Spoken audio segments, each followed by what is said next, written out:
कुछ दिनों के लिए मायके आई कृतिका किसी काम से रसोई में आई तो देखा कि रूबी जल्दी जल्दी कटोरी में कुछ लेकर चम्मच से खा रही थी। और जैसे ही उसके खाने की चीज़ समाप्त हुई उसने फटाक से सिंक से वो कटोरी चम्मच मांजकर यथास्थान बिना कोई आवाज़ किए वापस रख दिया। जबकि कृतिका अच्छी तरह जानती थी कि काम वाली के आने के कारण बिना ज़रूरत के कभी कोई भी बर्तन धुले नहीं जाते। कृतिका तो वो सचमुच बहुत ज़्यादा ताज्जुब हुआ और उसके पैर दरवाजे पर ही ठिठक गए। लेकिन जैसे ही रूबी पलटी सामने कृतिका को देखकर एकदम से हड़बड़ा गई। जीजी आप? और मन ही मन बहुत घबरा गई। हे भगवान, नंद रानी ने ये क्या देख लिया? क्या हुआ रूबी, तुम इतना ज़्यादा हड़बड़ा क्यों गई?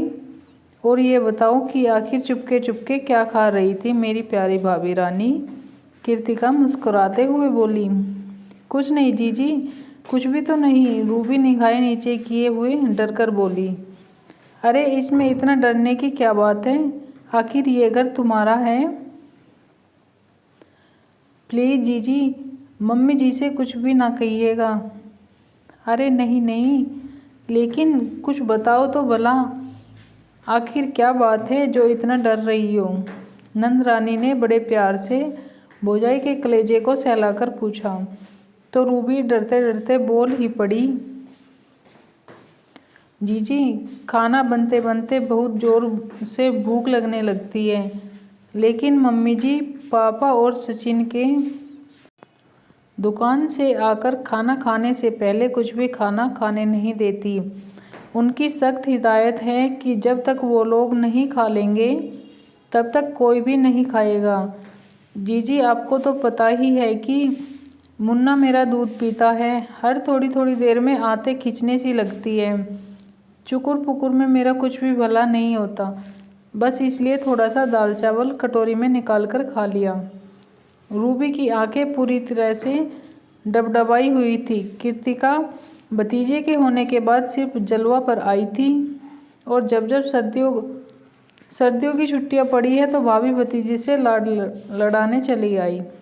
लेकिन उसको ये सब बहुत ख़राब लगा। मतलब मम्मी ने अभी भी अपनी सिद्धांतों से कोई भी समझौता नहीं किया। प्लीज़ जीजी, मैं आपके आगे हाथ जोड़ती हूँ, मम्मी जी से कुछ भी ना कहिएगा, वरना वे तो मेरी आफत आ जाएगी। रूबी कृतिका के हाथ जोड़ते हुए बोली। रूबी पागल हो क्या? मैं भी 2 बच्चों की माँ बनी हूँ और मुझको भी एहसास है कि डिलीवरी के बाद जब बच्चे फीड करते हैं तो बहुत ज़्यादा भूख लगती है। लेकिन मम्मी तो अपने सिद्धांतों की ही दुहाई देती रहती हैं। तुम परेशान ना हो, ये बात ना ही मैंने देखी और ना ही सुनी। कृतिका रूबी को अपने गले लगाकर इतना कहते हुए रसोई के बाहर निकल गई। और थोड़ी ही देर बाद रूबी सब काम निपटाकर मन ही मन डरते डरते वहीं गीता और कृतिका के पास आकर बैठ गई। मम्मी चलिए खाना खा लीजिए चलकर, क्योंकि रूबी भी तो भूखी बैठी होगी। कृतिका गीता के मुताबिक होते हुए बोली। कृतिका तुम भूल गई इस परिवार की परंपरा कि जब तक सचिन और तुम्हारे पापा खाना नहीं खा लेंगे हम लोग रसोई कैसे झूठी कर सकते हैं। गीता थोड़ा तेज स्वर में बोली। लेकिन मम्मी, क्या आप रूबी को भी इतनी देर तक भूखा बिठाए रखती हैं?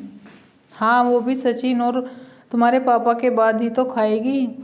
लेकिन मुन्ना तो उसका दूध पीता है, वो तो भूख के मारे बेहाल हो जाती होगी। पापा और सचिन का कोई भरोसा नहीं, जब दुकान से खाली होंगे तभी तो खाना खाने आएंगे।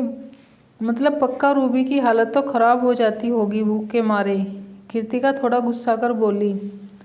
तुम भी ना कृतिका, वो कोई अनोखी माँ बनी है क्या? हम सब इन परिस्थितियों से गुजरे हैं। जब तक घर के पुरुष खाना नहीं खा लेते तब तक हमारे घर की महिलाएं खाना नहीं खा सकती। गीता थोड़ा बेरुखी से बोली।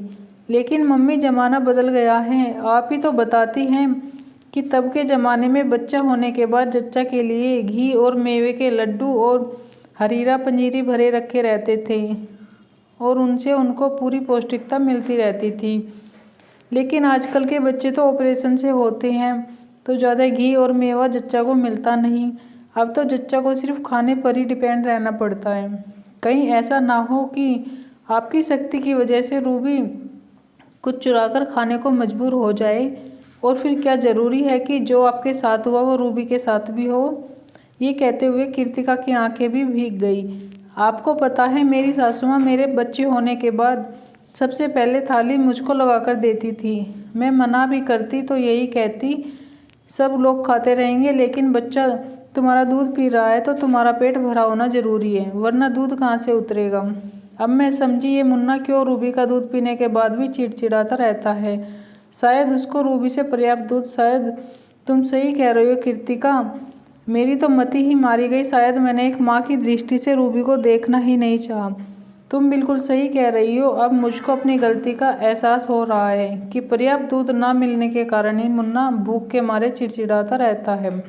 गीता के शब्दों में बहुत ज़्यादा अफसोस था। चलो उठो रूबी बेटा, आज से और अभी से इस घर के सिद्धांत हमेशा हमेशा के लिए बदल जाएंगे। अपनी और हम सबकी थाली लगाकर ले आओ, और आज से जब भी तुमको भूख लगे तुम किसी का भी इंतजार किए बगैर निसंकोच खाना खा सकती हो। गीता रूबी से बोली।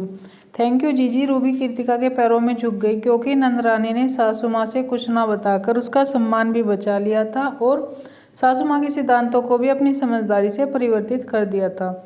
रूबी थैंक यू की कोई ज़रूरत नहीं, आखिर मैं भी 2 बच्चों की माँ हूँ और इसी दर्द से गुजरी हूँ। एक स्त्री दूसरी स्त्री के दर्द को नहीं जानेगी तो कौन जानेगा। आओ मेरे गले लग जाओ। कृतिका ने अपने आंसुओं को पोंछते हुए रूबी को उठाकर अपने गले लगा लिया और रूबी की कृतिका के कसकर लिपट गई।